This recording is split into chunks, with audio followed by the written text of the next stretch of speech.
আসসালামু আলাইকুম, আপনাদের সবাইকে স্বাগত জানাচ্ছি আমার চ্যানেলে। আজকে আমি খুব স্পেশাল একটা রেসিপি করতে যাচ্ছি, সেটা হচ্ছে কচুর টক বা কচুর ছড়ার টক। এক এক জায়গায় এক একটা বলা হয়, কোথাও বলে কচুর ছড়া বা কোথাও বলে কচুর টক। এটা আমার আম্মুর হাতে তৈরি করা একটা রেসিপি, আম্মুর থেকে আমি শিখেছি, তাই আমার জন্য এটা অনেক স্পেশাল এবং সেই জন্য আমি আপনাদের সাথে এটা আজকে শেয়ার করতে যাচ্ছি। তাহলে চলুন দেখে নিই কচুর টক তৈরি করতে আমাদের কী কী লাগবে। আমি এখানে কচুর ছড়া নিয়ে নিয়েছি। এটাকে কচুর ছড়া বলে, কচুমুখী বলে অনেক জায়গায়, আমাদের নারায়ণগঞ্জে এটাকে কচুমুখী বলা হয়। তো সেই কচুমুখীটাকে নিয়ে আমি পানির মধ্যে আধা ঘন্টার মতো সিদ্ধ করে নিব। আধা ঘন্টা পর পানি ছেঁকে, আমরা আলু সিদ্ধ করলে যেরকম আলুর ছোকলা ছিলে নেই, সেরকমই এটা সিদ্ধ করার পর এটা ছোকলাটা আলাদা হয়ে যাবে এটা থেকে, সেটাকে ছুলিয়ে নিয়ে একটা বাটিতে নিয়ে নিয়েছি।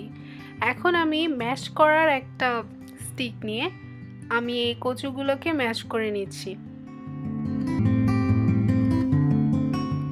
এখন একটা কড়াইয়ের মধ্যে আমি 4 টেবিল চামচ সয়াবিন তেল দিয়ে দিচ্ছি। এর মধ্যে আমি 1 কাপ সাদা পেঁয়াজ ব্যবহার করব। পেঁয়াজটাকে দিয়ে ভালোভাবে নেড়েচেড়ে একটু ভেজে নিতে হবে।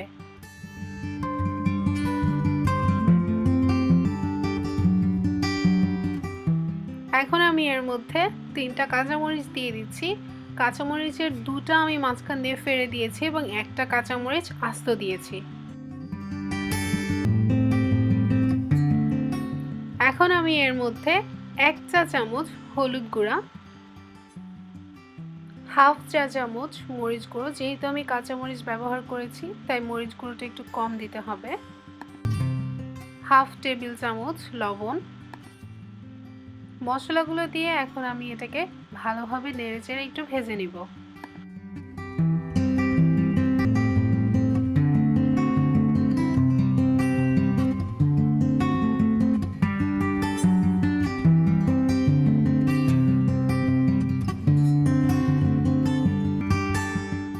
এখন আমি এর মধ্যে হাফ কাপ পানি দিয়ে পেঁয়াজটাকে একটু সিদ্ধ করে নরম করে নিচ্ছি।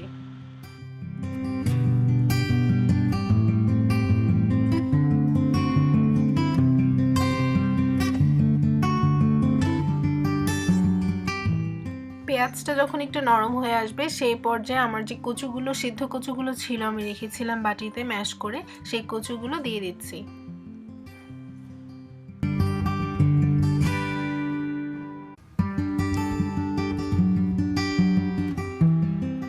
একটা জাল ঘুটনি দিয়ে আমি এখন এটাকে ঘেটে মিশিয়ে নিব। জাল ঘুটনি দিয়ে ঘাটলে যেটা হবে, এটা খুব ভালো হবে এবং খুব সহজেই মশলাটার সাথে মিশে যাবে। নয়তো যদি আস্তে আস্তে থেকে যায় তাহলে কিন্তু রান্না শেষে এটা মজা লাগবে না। আপনারা দেখতেই পাচ্ছেন এটা সম্পূর্ণ মশলার সাথে মিশে গেছে। এখন আমি এটার মধ্যে 2 কাপ পরিমাণ পানি দিয়ে দিচ্ছি এবং আবার ডাল ঘুটনিটা দিয়ে আমি ভালোভাবে নেড়েচেড়ে এটাকে মিশিয়ে নিচ্ছি। তারপর আমি এটাকে 10 থেকে 15 মিনিটের জন্য রেখে দেব সিদ্ধ হওয়ার জন্য।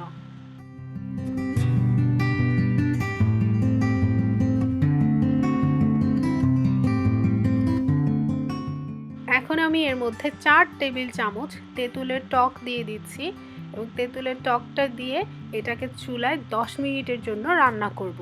মাঝে মধ্যে নাড়াচাড়া করে দিতে হবে যেন নিচে দিয়ে পোড়া না লেগে যায়। যদি পোড়া লাগে তাহলে কিন্তু টেস্টটা একদমই নষ্ট হয়ে যাবে।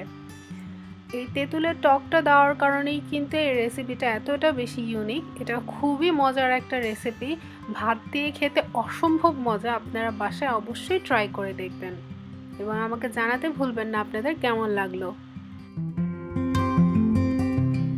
আমার চ্যানেলে সাবস্ক্রাইব করতে ভুলবেন না এবং ভিডিওটি ভালো লাগলে, হেল্পফুল মনে হলে আপনার ফ্যামিলি এবং ফ্রেন্ডসের সাথে শেয়ার করবেন।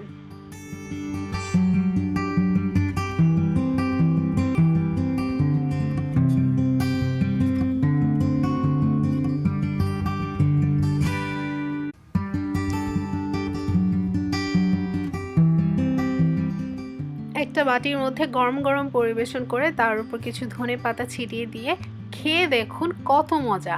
আমাকে জানাতে ভুলবেন না আপনাদের কেমন লাগলো। সবাই সুস্থ থাকবেন, ভালো থাকবেন, আমার জন্য দোয়া করবেন। খুব শীঘ্রই আমি নতুন কোনো ভিডিও নিয়ে চলে আসবো আমার চ্যানেলে। সেই পর্যন্ত আল্লাহ হাফেজ।